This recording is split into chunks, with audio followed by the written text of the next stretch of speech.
बिस्मिल्लाहिर्रहमानिर्रहीम। अस्सलाम वालेकुम व्यूअर्स, कैसे उम्मीद करती हूँ सब ठीक होंगे और शुक्र अल्हम्दुलिल्लाह मैं भी ठीक हूँ।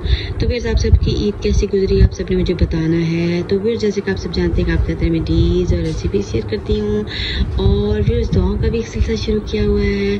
तो व्यूअर्स, आज की दुआ की जो मैंने सिलेक्शन की है वो है क़ुव्वत हाफ़ज़ा बढ़ाने के लिए, क्योंकि आजकल ये मसला बहुत ज़्यादा आ रहा है और कोरोना के बाद से अक्सर लोगों ने जो है वो शिकायत कर रहे हैं सब लोग एक दूसरे से कि हाफ़ज़ा कमज़ोर हो गया है, भूल जाते हैं और कुछ याद नहीं रहता। तो व्यूअर्स, इसलिए आज मैंने जो है क़ुव्वत हाफ़ज़ा बढ़ाने के लिए उस दुआ की सिलेक्शन की है। तो व्यूअर्स, आइए शुरू करते हैं।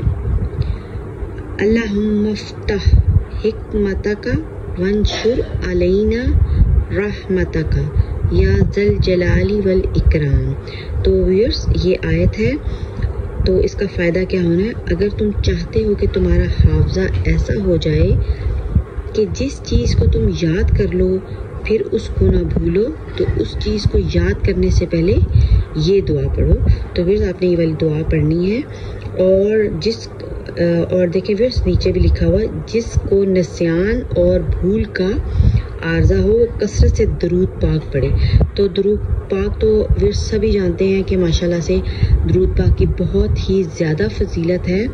तो देखें, नमाज में जिस चीज़ का जिक्र आ गया है कि दरूद शरीफ हमने पढ़ना है, नमाज में शामिल वो चीज़ है, तो इसकी भी बहुत ज़्यादा फजीलत है। तो आप दरूद शरीफ भी पढ़ सकते हैं और जो है इस दुआ का भी एहतमाम करना है ताकि जो हाफ़ज़ा कमज़ोर हो गया है, भूलने की बीमारी हो गई है, तो उस पर काबू पाया जा सके और हम अपने मामलात को सही तरीके से अंजाम दे सकें। तो व्यूअर्स, आपको वीडियो पसंद आ रही है तो चैनल को सब्सक्राइब करें, लाइक करें और सबके साथ आपने इसको शेयर भी करना है ताकि जो बहन भाई हमारे इस मर्ज़ में, ये भी एक किस्म का मर्ज़ ही है कि चीज़ों का भूल जाना व्यूअर्स बड़ी कोफ्त होती है।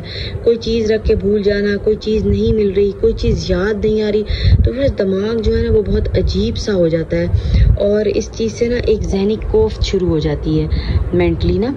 तो इसलिए जो है इस दुआ को याद करना भी आसान है और हम इसको बार बार जब पढ़ेंगे तो वो ऑटोमेटिकली, जिस चीज़ को बार बार पढ़ा जाता है तो वो फिर हमें ज़बानी भी याद हो जाती है। और अगर कोशिश करके याद कर ली जाए जल्दी तो वो भी हो सकता है, कोई मसला नहीं है। तो व्यूअर्स, इसलिए इस दुआ का एहतमाम करें और मुझे भी दुआ में याद रखें। अल्लाह हाफिज़।